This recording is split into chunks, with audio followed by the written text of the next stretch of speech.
అందరికీ కృతజ్ఞతాభివందనాలు. ఈ ఎన్నికలు చాలా కీలకమైనవి. మీరు ఊహించుకుంటే 2019లో వచ్చాం. ఈరోజు కాలం గిర్రం తిరిగిపోయింది. మీ భవిష్యత్తు కావాలి. మీ భవిష్యత్తు కోసం నిలబడి ఉన్నాం. మీ బంగారు భవిష్యత్తు కోసం నేను చాలా కష్టపడి చాలా పెద్దలందరితో మాట్లాడి ఎన్డీఏ అలయన్స్ని తీసుకురావడానికి కూడా ముఖ్య కారణం మనకి కేంద్రం సపోర్ట్ లేకపోతే ఆంధ్రప్రదేశ్ని అభివృద్ధి చేయలేం. మాకెవ్వరి మీద కేసులు లేవు. జగన్ లాగా నా మీద 32 కేసులు లేవు నా దగ్గర. నేను అడిగితే రిక్వెస్ట్ చేస్తే ఆంధ్రప్రదేశ్ అభివృద్ధి గురించి మాట్లాడతాను తప్ప ఇంక దేని గురించి మాట్లాడను. అలయన్స్ కూడా అమిత్ షా గారిని, ప్రధానమంత్రి గారిని, మిగతా నడ్డా గారిని, అందరి నాయకులు ఒకటే అడిగాను. 5 కోట్ల మంది ఆంధ్రప్రదేశ్ ప్రజల భవిష్యత్తు మీరు నిలబడాలి. మీరు మమ్మల్ని నమ్ముకున్నారు ప్రజలు. మీ ఆశీస్సులు కావాలంటే చాలా పెద్ద మనసుతోటి వచ్చి ఈరోజు నిలబడ్డారు. అలాగే మన నరసాపురం పార్లమెంటుకు సంబంధించి భూపతిరాజు శ్రీనివాస్ వర్మ గారు కమలం గుర్తు మీద భారతీయ జనతా పార్టీ వైపు నుంచి మన కూటమి నుంచి పోటీ చేస్తా ఉన్నారు. సో వీరందరినీ మనస్ఫూర్తిగా గెలిపించవలసిందిగా కోరుకుంటా ఉన్నాం. ఎన్డీఏ కూటమి ఒకటే లక్ష్యం. తెలుగుదేశం, భారతీయ జనతా పార్టీ, జనసేన ఒకటే లక్ష్యం కోసం పనిచేస్తున్నాం. ప్రతి చేతికి పని, ప్రతి చేనుకి నీరు. ఇదే జనసేన, టీడీపీ, బీజేపీ కూటమి లక్ష్యం. వచ్చి అధికారంలోకి రాగానే అభివృద్ధితో పాటు సంక్షేమ పథకాలను కూడా చాలా బాగా మెరుగ్గా చేస్తాం.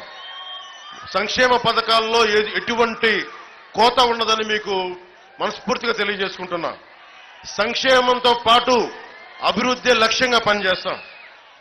ఎన్నికల్లో ఈరోజు నేను అందరి తరపున అడుగుతా ఉన్నాను, కూటమి తరపున ఓట్లు అడుగుతున్నాను.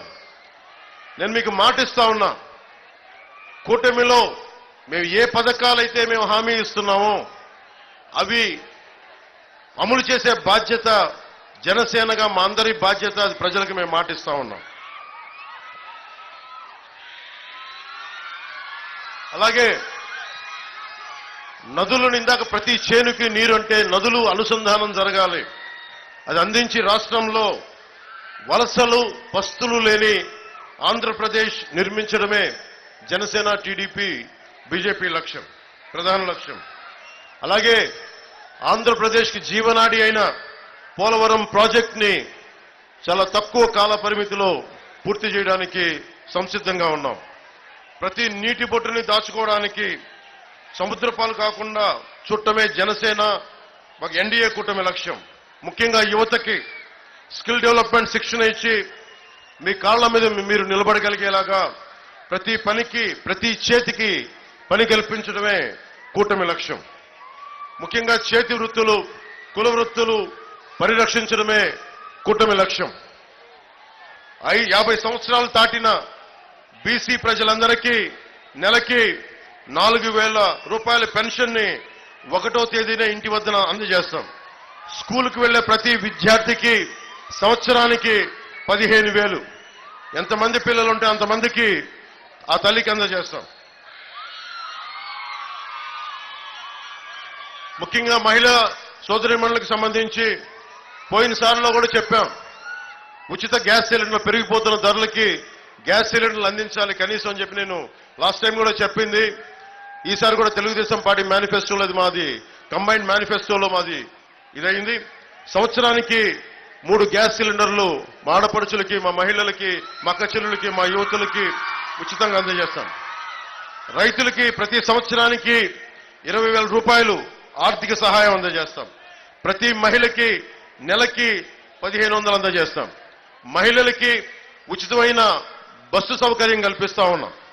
అలాగే దీనివల్ల ఆటో డ్రైవర్ సోదరులందరూ చాలా మా పరిస్థితి ఏంటంటే మీకు ఇబ్బంది కలగకుండానే ఉంటుంది, మీ ఉపాధి అవకాశానికి డోకా కలిగించకుండానే పథకం ఉంటుంది. అలాగే పేదల కడుపు నింపడానికి ఒకవైపు అన్నా క్యాంటీన్లు ఎలాగో డొక్కా సీతమ్మ గారి క్యాంటీన్లు కూడా అలాగే రన్ చేస్తాం. అన్నా క్యాంటీన్లతో పాటు లక్ష్యం ఒకటైనా పేద ప్రజల కడుపు నింపడం, లక్ష్యం ఒకటైనా అన్నా క్యాంటీన్లతో పాటు డొక్కా సీతమ్మ గారి క్యాంటీన్లు కూడా పక్కనే రన్ చేస్తాం.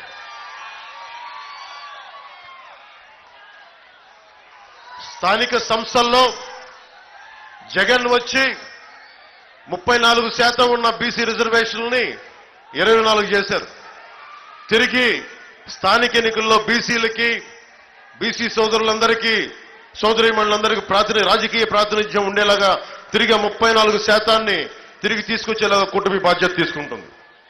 అలాగే బీసీ, ఎస్సీ, ఎస్టీ, మైనారిటీ నిధుల్ని, సబ్ ప్లాన్ ఫండ్స్ ని వాటికి అందజేస్తాం. ఎట్టి పరిస్థితుల్లో కూడా ఆ నిధుల్ని దారి మళ్లించకుండా చర్యలు తీసుకుంటాం.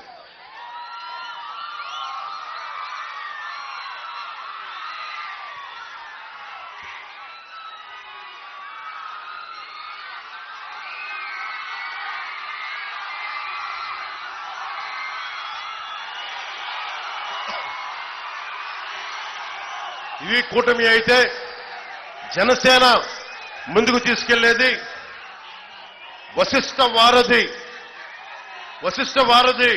మన నర్సాపురం, సకినేటిపల్లి, మన కోనసీమ నుంచి నర్సాపూర్కి ఈ బ్రిడ్జి నిర్మించి తీరుతాం. కోనసీమలో రైలు కూత మొదలేస్తే అది నర్సాపురం దాకా వినిపించాలి, అక్కడ దాకా తీసుకొస్తాం. జగన్ ఒకటే మాట అన్నాడు, మేము వశిష్ఠ వారధిని నిర్మించకుండా మళ్ళీ వచ్చి ఓట్లు అడగనని. ప్రసాద్ రాజు గారికి ఒకటే చెప్పండి, నీకు ఓట్లు వేస్తే మీకు హక్కు లేదు, అడిగే హక్కు లేదని చెప్పండి. ఆ పని చేయకుండా ఓటు అడగనని చెప్పి ఆ పెద్ద మనిషి చెప్తా ఉన్నాడు. అందుకని వైసీపీ వాళ్ళు ఎవరు ఓటు అడిగినా ఒకటే చెప్పండి, వశిష్ఠ వారధి నిర్మించలేదు, మీకు ఓటు అడిగే హక్కు లేదు, దయచేసి ఇక్కడి నుంచి వెళ్ళిపోమని చెప్పండి.